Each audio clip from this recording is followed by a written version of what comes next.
Hello, very good morning to all, and I'm Kelvin here again. Welcome to today's Daily Dose of Market Insights. Very good morning. Today will be the Wednesday, the 13th of November, 2024. So as usual, before we start, let's have a quick look at the disclaimer first. All right, leverage trading carries a high degree of risk and may not be suitable for everyone. Losses can exceed deposits. This presentation is not an offer or solicitation to buy or sell, nor financial advice or recommendation for any investment product, as well as any forecast, prediction, or projection in this presentation is not necessarily indicative of the future or likely performance of the product. This advertisement has not been reviewed by the Monetary Authority of Singapore.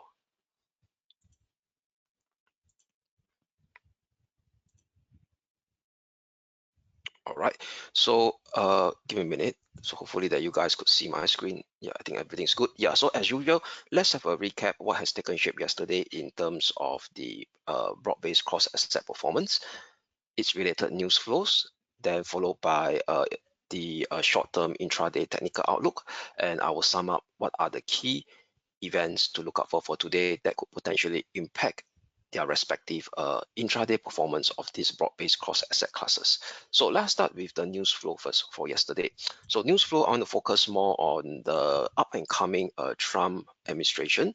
So what you could see over here is that since the start of this week, Trump has starts to name his key cabinet officials that potentially could run his new administration subject to Congress approval next year. So what's interesting over here is, okay, let me pull up my screen again. Yeah, over here. Okay, so Trump now has named two officials that could potentially strain the relationship between US and China. He named Marco Rubio, potentially the new Secretary of State, and Mike Waltz as the new national secretary, a new national secretary, a new what you call it, put it away, national security advisor. All right, Mark Waltz. All right, so this guy will become the new national security advisor, and currently Senator Marco Rubio, which will become the Secretary of State. And these two guys over here in the past has been very, very prominent as China hawks, advocating China as an advisory against US and against the rest of the world. So with these two guys back into Trump's inner circle, potentially there could be much more hawkish relationship between US and China, and also not bearing in mind that Trump's proposed policy of engaging trade tariffs, higher trade tariffs towards China product. And that also explained why to us the Hang Seng index was actually very weak yesterday, which will be highlighted in our short-term intraday technical outlook.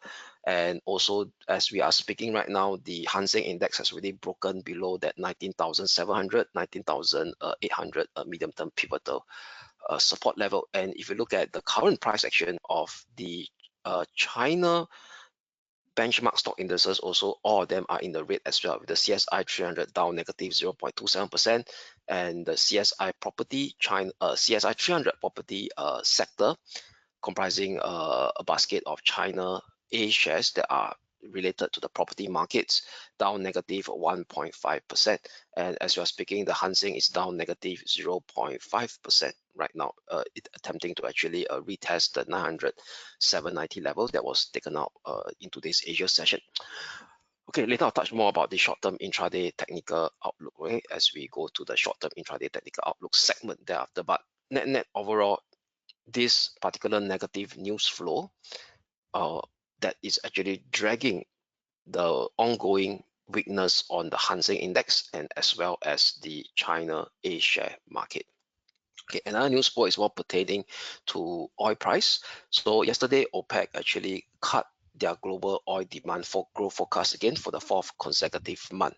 So that also causes oil price, the West Texas crude oil price, to remain lackluster yesterday, hovering below that $70 per barrel. All right, so later I'll touch more on the short-term intraday technical outlook on West Texas oil, who continues to remain weak, at least in the short term, and given the fact that OPEC negative news flow is not adding on any positive short-term price momentum to be actually ignited in the West Texas crude oil as well. And also upcoming, do take note over here is that this planned supply hike. So this planned supply hike by OPEC Plus has been delayed, continuous delay for I think about 2 to 3 consecutive months, and they will meet again on the 1st of December to decide whether they want to actually kickstart this planned supply hike. That means is to reduce the amount of supply coming up from OPEC itself. Okay, what's the reason why OPEC Plus keep on delaying this planned supply hike is because there is a risk of them losing market share to other non-OPEC oil producers, especially up and coming from US, given that the current Trump administration is one of its policy is to make US as a major supplier of oil and gas. All right, so that's one of the reasons why OPEC Plus decided to actually keep on delaying their planned supply cut or hike. All right, so they've been delaying for I think that they've been pushing back this supply hike for I think for 3 consecutive months. So initially they are looking to kickstart in somewhere in October, but now they keep pushing down the road. And let's see again on the 1st of December whether do they want to actually ignite these planned supply hikes. All right, something to look out for. And also Fed speak yesterday. So Fed speak, there's this Federal Reserve official Kaskari. So he's more of a hawk rather than the dove. So he mentioned yesterday during his public speeches that only inflation could derail December cut. So he's paying very close attention to today's key data, which is CPI data. I'll touch more about it towards the end of today's daily dose. So he said only inflation could derail December cut. All right, over here. And based on the current slew of Federal Reserve officials speaking, being them more data dependent, very interestingly, the December cut itself, the December FOMC meeting, which is 18th of December. Let me expand my screen. So for those guys who are totally new on this website, it's a CME Fed Watch tool. It's a free tool where the CME use their own proprietary tool to calculate what is the probability of the upcoming Federal Reserve Fed cut, Fed hike or pause. All of them are based on market transacted prices in the Fed funds futures market, not live, probably about 1 to 2 hours delay, but which is sufficient enough to give us an expectation of what the Fed funds futures market traders are looking ahead of the upcoming US Federal Reserve FOMC meeting, and from there, their price action, we could infer their expectation. So what's interesting over here is that right now is coming very close to a 50-50 tosser. So the current Fed fund rate is at 4.5% to 4.75% after the previous meeting, which has already been done deal, a 25 basis point cut. So to bring it down to 4.25% to 4.5%, so that's a 25 basis point cut. So market is expecting 58.7% chance of another 25 basis point cut. And you look at how this odds has changed. Initially, a day ago, it was a rather high number at 65% chance. A week ago, on 5th of November, before the US presidential election outcome, it was at 77% chance. So after the US presidential election outcome, you know that Trump trade is potentially could lead to higher inflation expectation, which I covered in last week, one of the intermarket dynamics or intermarket analysis segment in one of the daily doses of last week. You can take a look at it again.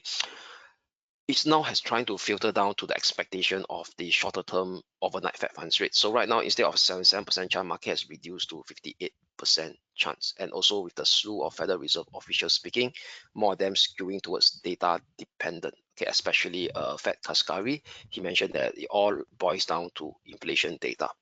All right, which is very likely today's CPI release to decide whether the Fed should go ahead with another 25 basis point cut in December.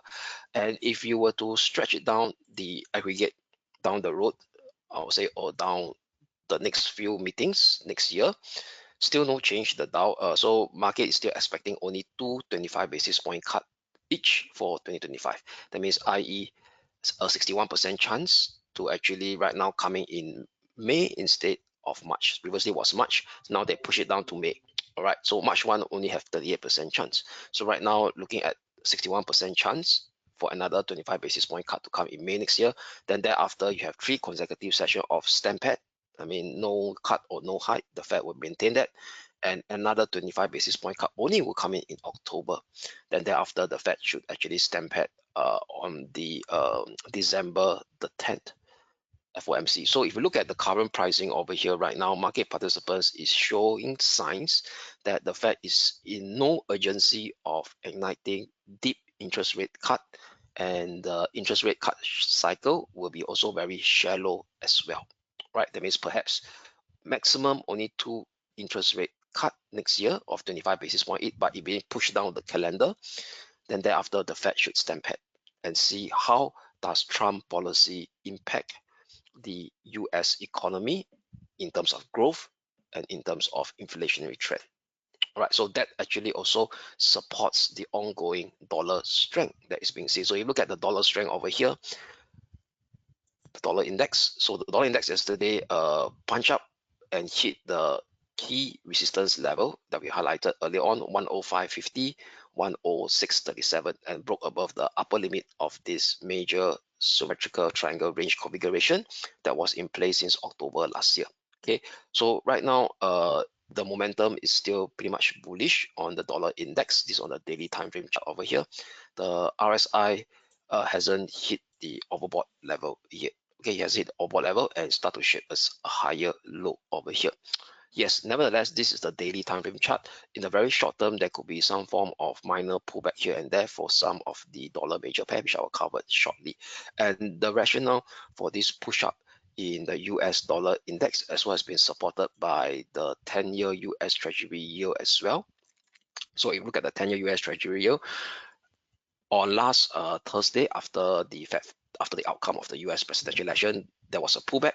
Then after a pullback, it formed a bullish hammer right at the rising 20-day moving average. And on Monday and Tuesday, there's this bullish price action right off the 20-day moving average, and now it's looking to retest the upper limit of this major descending trend line from 23rd of October 2023. And if you look at the whole price action of it since October 2023 all the way down to September 2024, is actually a major bullish flag consolidation within a long-term circular ascending channel that is in place since March 2020 low. That means, i.e., a breakout of this major bullish flag configuration at this 4.49% level. In first step, it could take it up to the 5.2% level, and if you look at the upper limit of this major ascending channel, it could go as high as 5.55%. That means in the long-term perspective, we're going to see a push up in the US 10-year Treasury yield by just looking at the price action dynamic of this price chart or the daily chart of the US 10-year Treasury yield. And we know that the 10-year US Treasury yield is being used as a global risk-free rate to price corporate loans or longer term loans like other corporate bonds. All right, that means have 10-year and above. So if this global benchmark risk-free rate continue to inch up higher, that means cost of funding will increase. And the only way to support fundamentally the ongoing bullishness that's being seen in the major US stock indices, earnings growth got to go up higher than this cost of funding. So in the next couple of months, I mean, especially in Q1 during the release of Q4 earnings result, market participants will start to hear the earnings guidance of this US corporation.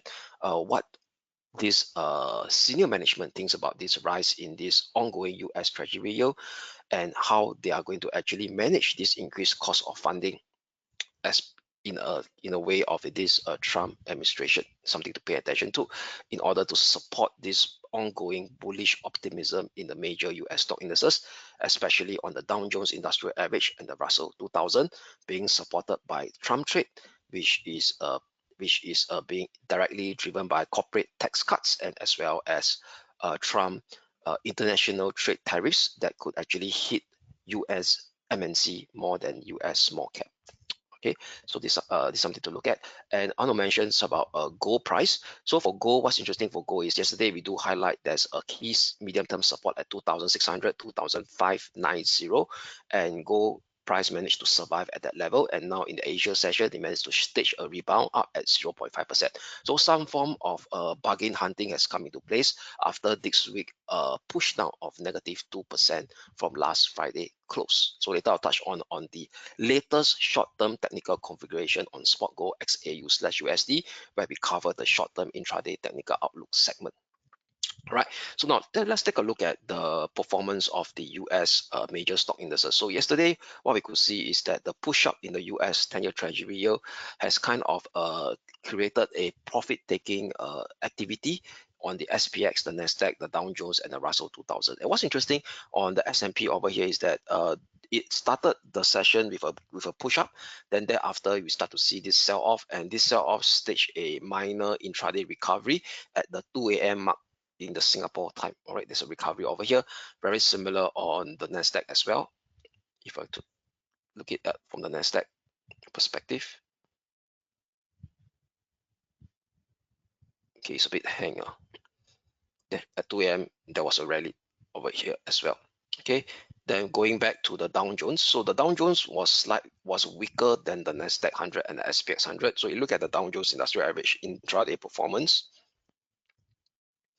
Okay, give me a minute. So usually it tends to hang over here once we are looking at this kind of live price data coming into it and while talking in the webinar. Yeah, so the Dow Jones, yes, it managed to recover to 2 a.m., but during the closing session over here, the momentum starts to lose up over here. So later I'll share with you what are the key levels to watch out for on the intraday basis on the Dow Jones Industrial Average. So what's interesting, the bounce came off right exactly at what we expected as well in yesterday's intraday technical outlook, where we expect a pullback. The pullback takes shape and the bounce occur right at the short-term pivotal support on the US Wall Street 30, as highlighted in our daily dose yesterday.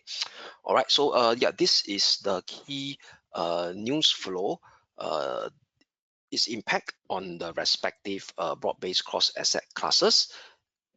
Now, so for today, there will be no inter-market analysis or dynamics. Straight away, I will jump straight to the intraday technical outlook on the various cross-asset classes. Okay, so before that, let me expand my screen, okay, as usual, so that you guys have a better visualization on those charts. So let us start with the FX market. All right, so on the FX market, let us jump into the euro dollar. So the euro dollar continues to plunge now as expected, hit our support level at 1.0605. All right, so what we could see is that this last plunge yesterday during the start of the US session, the hourly RSI has started to form a bullish divergence. Okay, there's a higher low here, whilst price action, shape a lower low. So with this bullish divergence taking shape over here, there could be a higher chance of a mean reversion rally heading into right now into the London session and even the start of the US session. All right, so I'm going to highlight using slightly 1.0605 that managed to stage a bounce. The one-time Fibo extension of this decline is at 1.0570, and this 1.0570 also confluence with a graphical minor swing low area, okay, somewhere around the previous 2 years ago. I don't want to drag too long. So using this one-time Fibo extension level 1.0570, so this will be my short-term pivotal support level, slightly below yesterday's US session low, giving a bit of breathing space. Flip to a intraday bullish bias just for a mean reversion minor rebound within a medium-term downtrend that is still intact. That means I do not foresee the start of a major rally in the euro dollar or even a multi-week rally in the euro dollar yet, just only a intraday mean reversion rebound at this juncture, one step at a time. 1.0570 short-term pivotal support level.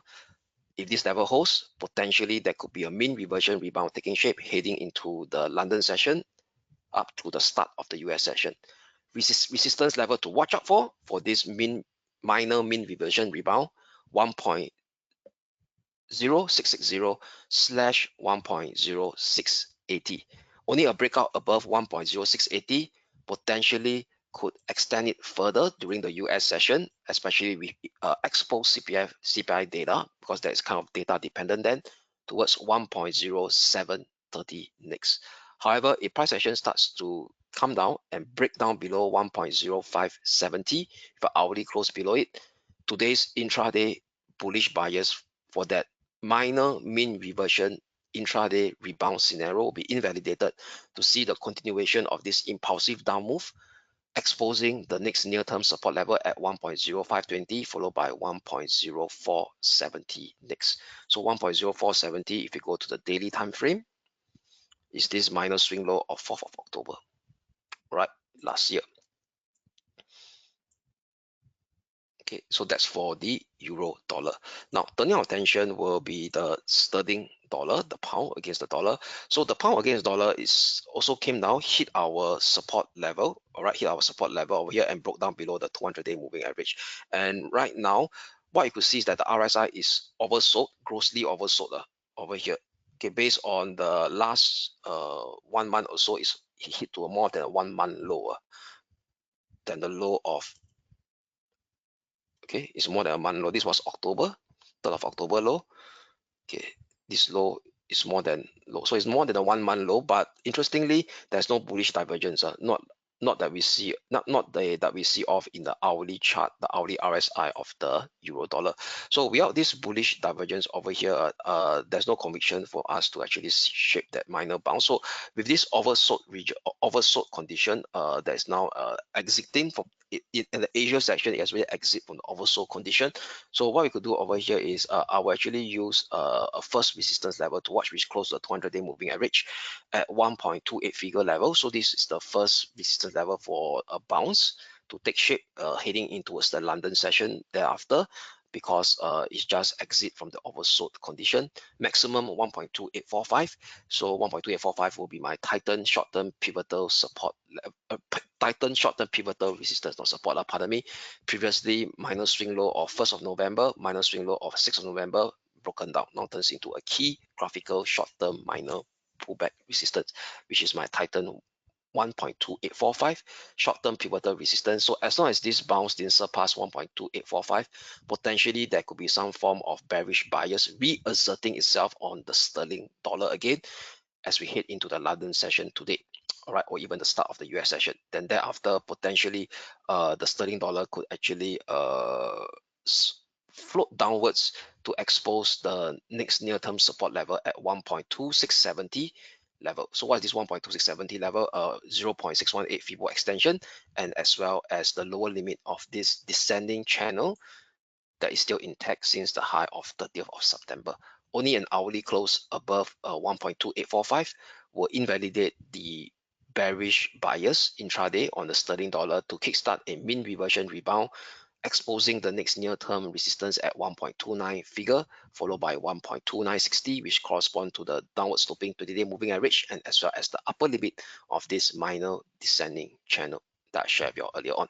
Okay, so that's for the sterling dollar. Turning our attention now will be the Asia Pacific currency against the dollar, starting from the Aussie dollar. So the Aussie dollar came down as expected, hit the support level at 65.20/65.10 before trading sideways. So with that, I'll actually use a Titan key short-term pivotal resistance for today at 66 figure level, which now correspond very closely to the downward sloping 20-day moving average as well. As long as any bounce that takes shape didn't surpass 66 figure level, we'll still maintain that intraday bearish bias. A breakdown below 65.10 exposes 64.75/64.70 next, which is the one-time Fibo extension level, and as well as the minor swing low of 6th of August. Only a hourly push-up and a close above 66 figure level, our Titan short-term pivotal resistance for today, will invalidate today's intraday bearish bias, pardon me, to kickstart a mean reversion rebound scenario, exposing the next near-term resistance level at 66.40. Above it sees 66.90, which is close to the minor swing high of 8th of November and the congestion area of 22nd of October that kickstarts the current minor impulsive down move sequence. Okay, so that's the intraday technical outlook on the Aussie dollar, still maintaining that intraday bearish bias with a Titan key short-term pivotal resistance for today at 66 figure. Now, turning our attention will be the dollar yen. So the dollar yen, as expected, hit rallied and now hit the medium-term pivotal resistance at 15470, 15480. So let's now examine the higher time frame chart since it's testing the medium-term pivotal resistance. So if you look at the daily chart of it over here, all right. So yesterday test, it formed a bullish candle, Today's over here, yes, is a small little doji, but the session hasn't ended yet, all right? Hasn't ended because FX is, we got to stretch until the London and the New York session to decide how the price action will react from there. But yesterday reaction was a bullish candle, not a spinning top or a shooting star. And if you look at how the RSI reacted from here, the RSI continued print out a higher low as well, recently a higher low. So indicating that the medium term bullish momentum could still be intact at this point in time. All right, because there's no clear signs of a exhaustion yesterday after the test of that 1547, 15480. So given the current still rather robust or firm positive technical element that's being depicted in yesterday's daily price action of the dollar yen, we will still maintain our intraday bullish bias on the hourly time frame for today on the dollar yen. Potentially there could be some form of a minor pullback taking shape. Okay, why minor pullback? Because the hourly RSI has formed a bearish divergence, higher high, lower high from here. And it's not exiting from the, has already exited from the overbought level. So potentially there could be a slide right now heading into the London session. Slight support level to watch out for, 153.95, maximum 153.50 level, which is the clear congestion area here. On the lower limit, tested one time on 11 November, tested another time on 12 November before shipping that V-shaped intraday rally yesterday. All right. So as long as this 153.50 managed to hold this slide, driven by the bearish divergence that's been seen on the hourly RSI, we still will maintain that intraday bullish bias again after coming close to this level at 153.50. First resistance for sure will be at 15470, 15480. A breakout above this level exposes 15620 next. Only an hourly close below 15350 will invalidate today's intraday bullish bias to see the slide unfolding much deeper towards 15285, followed by 15214 next, which is the minor swing low of 8th of November and the rising 20-day moving average. Right, so that's for the dollar yen. Now, turning our attention will be the intraday technical outlook on the major stock indices, starting with the Hang Seng Index or the Hong Kong 33. So the Hong Kong 33, yesterday we have a bearish bias, looking for it to come down towards the 19,790 level. So right now, you look at the daily time frame. Okay, it's now breaking below the 19,730 level. All right, it's now trading at 19,710. Okay, and so breaking below the 50-day moving average as well. So if you look at the daily time frame over here, the hourly RSI is, the daily RSI is rather bearish with a breakdown of this parallel ascending trend line support and below the 50 level, and it hasn't even hit the oversold region yet. All right, indicating that it could be much more potential downside on a multi-day perspective. So with this ongoing bearish element that is being depicted on the daily time frame chart, we will maintain our intraday bearish bias on the Hong Kong 33 with a tightened key short-term pivotal resistance level at 20,150 for today. Previously was a support, a minor range support that was on 31st of October, and this 31st of October, after this breakdown that kickstart yesterday's sell offer.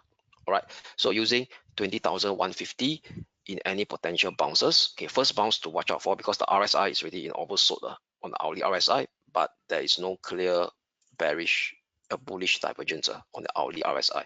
So with that, resistance level for this ongoing potential minor bounce that could take shape because of it exit from the oversold region. So working out the excess that was being working out of that oversold condition that was being reflected yesterday, as it continues to actually revert back upwards. First rebound level to watch out for on the Hong Kong 33 will be 19,880. Maximum for today 20,150, which is our short-term pivotal resistance. So as long as this short-term pivotal resistance doesn't surpass on the upside, potentially there could be still another round of bearish pressure reasserting itself on the Hong Kong 33, with the next near-term support level to watch out for will be at 19,445. A breakdown below 19,445 exposes 19,080 next. which is the minor swing low of 25th of September. Graphically, only an hourly close above 20,150 will invalidate the intraday bearish bias for today to see another choppy rebound move to retest the 20-day moving average, acting as a resistance right now at 20,490. Okay, so that's for the Hong Kong 33.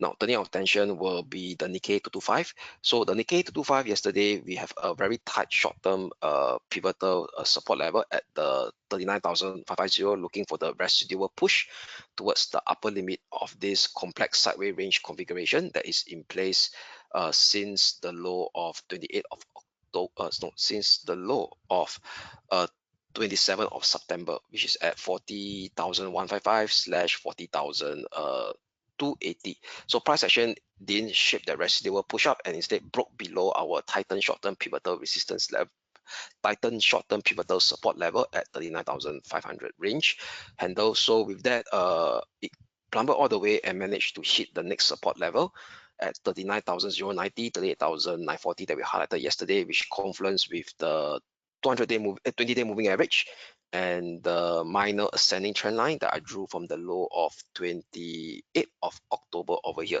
So given that we now start to see a slew of mixed element coming into the Japan 225 or the Nikkei 225, we have no conviction right now in terms of directional move. So we will actually flip to a neutrality stance for today on the Nikkei 225 or the Japan 225. So neutral between 39,090 and 38,940. Upper limit 39,550 over here. So neutral between these two range. Only a breakout above 39,550 potentially could revisit the complex range upper limit resistance at 40,155 slash 40,280. All right, so that's the intraday technical outlook on the Japan 225 mixed element, flip to a neutrality stance for today. Now, flipping our attention will be the European stock indices, which is the German 30 or the German DAX. So yesterday we were bearish because price action hit the upper limit of this ongoing minor descending triangle range configuration that has taken shape since 29th of October by printing a series of lower high. But however, at the bottom, we see a series of similar low. And yesterday, price action hit our support level 19,140 and even went as low as the lower limit of this minor descending range configuration or minor descending triangle range configuration that is still in place.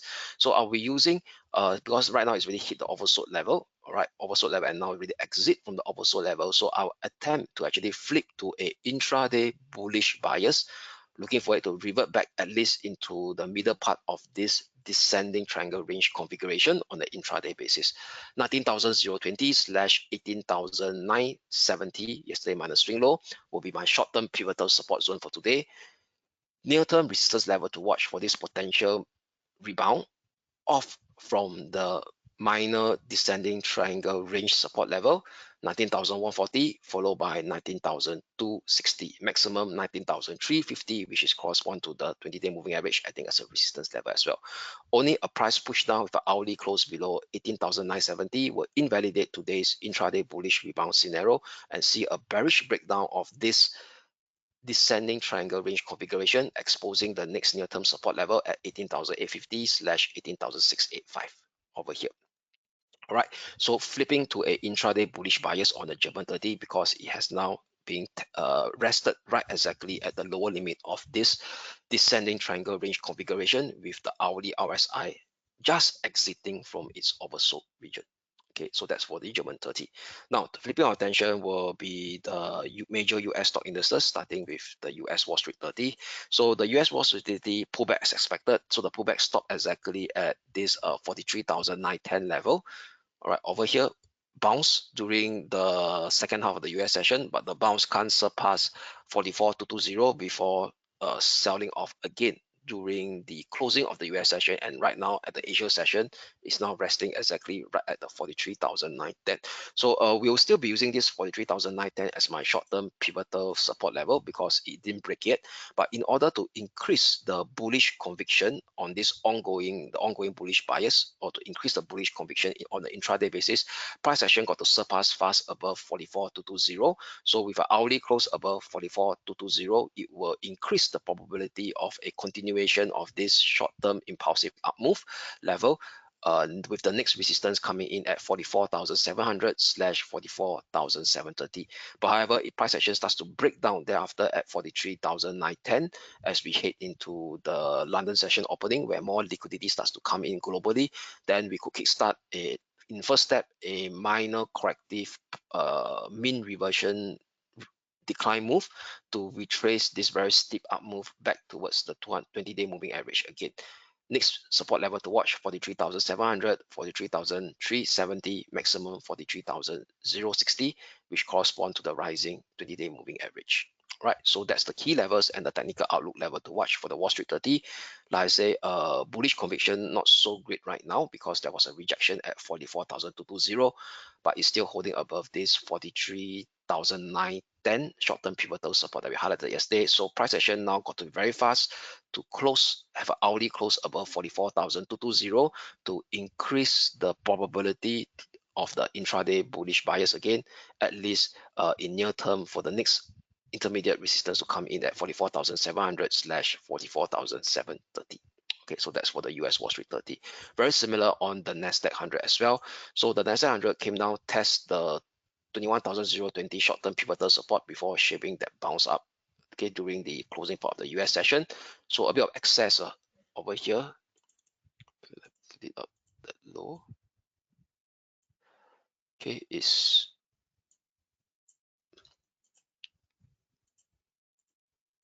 okay 20,988. Okay, a bit of excess.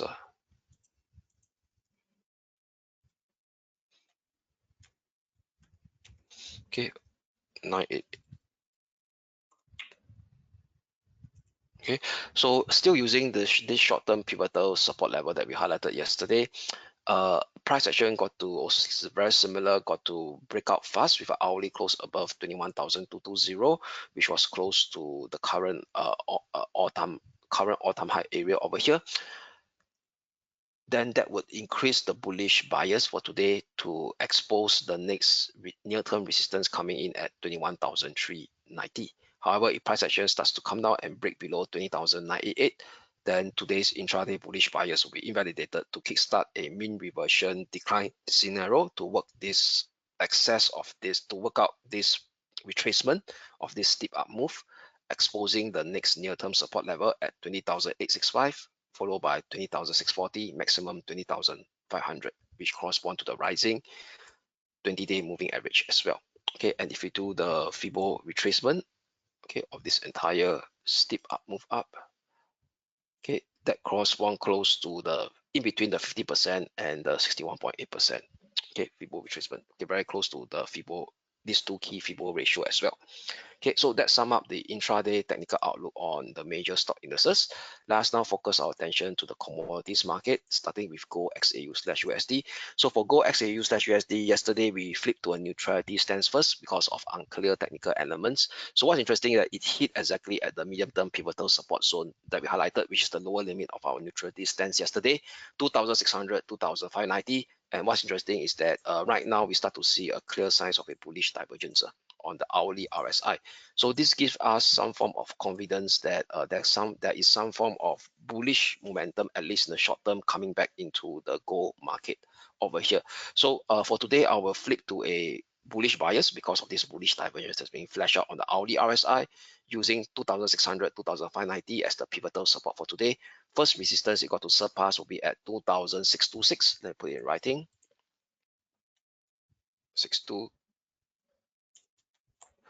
6 before potentially exposing the next near-term resistance at 2,650, which correspond to the 50-day moving average, I think, as a resistance level as well. However, if price action starts to break down below 2,590, then today's intraday bullish bias will be invalidated to see the continuation of this corrective decline sequence, exposing the next support zone at 2,456 / 2,526 level, all right, which is this area here. Okay, this former range top of 28th of August all the way down to 11th of September now turns into a pullback support level. Okay, so that's for gold XAU/USD. Lastly will be the West Texas crude oil. So for West Texas crude oil, no change. We are still looking at the 70.25 per barrel as my short-term pivotal resistance level. So yesterday price action hit the first resistance at 69.50 before retracing downwards. All right, so still no change. Still using 70.25 maximum to hold this ongoing potential minor bounce, which will correspond to the downward sloping 20-day moving average. As long as 70.25 short-term pivotal resistance is not surpassed to the upside, still maintain that intraday bearish bias for it to revisit 67.55/67.10 level, which is the minor swing low area of 1st of August. A breakdown below 67.10 will expose the medium-term descending triangle range support at 65.70. Only an hourly close above 70.25 potentially will start to kickstart at least a mean reversion rebound taking shape, exposing 71.25 short term next near-term resistance level, which is correspond to the 50-day moving average. Above 71.25 sees 63.15 next, which is a range resistance that price action is not be able to surpass since 24th of October. All right, so that's also sum up the intraday technical outlook on those broad-based cross asset classes. So before we go, let's have a quick look at the economic calendar. What are the data to look out for other than the US CPI data that's out later in the evening time, Singapore time zone? So over here on the European session, okay, on the European session, there's nothing. There's no key news that's coming out of the European session. So the key data to focus on today will be at 9:30 p.m., where market participants will be looking at the inflationary trend of the US. So core inflation trend will be much more pretty much scrutinized because it's less those volatile items, ex food and energy. So market is still expecting no change at 3.3% over here. So if you look at the trend of the core inflation, okay, in the last 2 to 3 months, that means somewhere in August and September, we start to see it stabilizing, okay, at 3.2, 3.3. So market is expecting today at 3.3. But however, if it starts to go above 3.3, as let's say 3.4 or 3.5, then there could be a potential scare to the market. That means, i.e., we start to see a potential bottoming of this inflationary trend in US. So that could ignite another round of dollar strength coming into play. And that may not be also be too rosy for the US major stock indices as well, because the Fed will be in lesser chance or lesser evidence for them to actually ignite more interest rate cut next year. All right, so if it start to go above 3.4 today, potentially the Fed funds rate pricing or the CME Fed Funds 2 that price the futures expectation will only reduce to one interest rate cut for next year. All right, so something to keep an eye to look out for at 9:30 p.m. Singapore time. Then thereafter, we have another Federal Reserve official speaking at 10:45 p.m. Fed Logan. Okay, then in the early hours, another two officials speaking, Fed Musalem and Fed Shumik at 2 a.m. and 2:30 a.m. respectively. And in early Asia session tomorrow, there's a RBA governor's speech. Market participant will start to hear what's her view like, because in the past few speeches or in the past speeches, she has always been cautiously hawkish on the outlook, on the inflationary trend outlook of in Australia. So that will be at 7 a.m. Singapore time. All right. So with that sum up today's daily dose of market insights. Pardon me. I'm Kelvin here signing off. Wishing you all a great day ahead, and we shall speak again tomorrow. Thank you.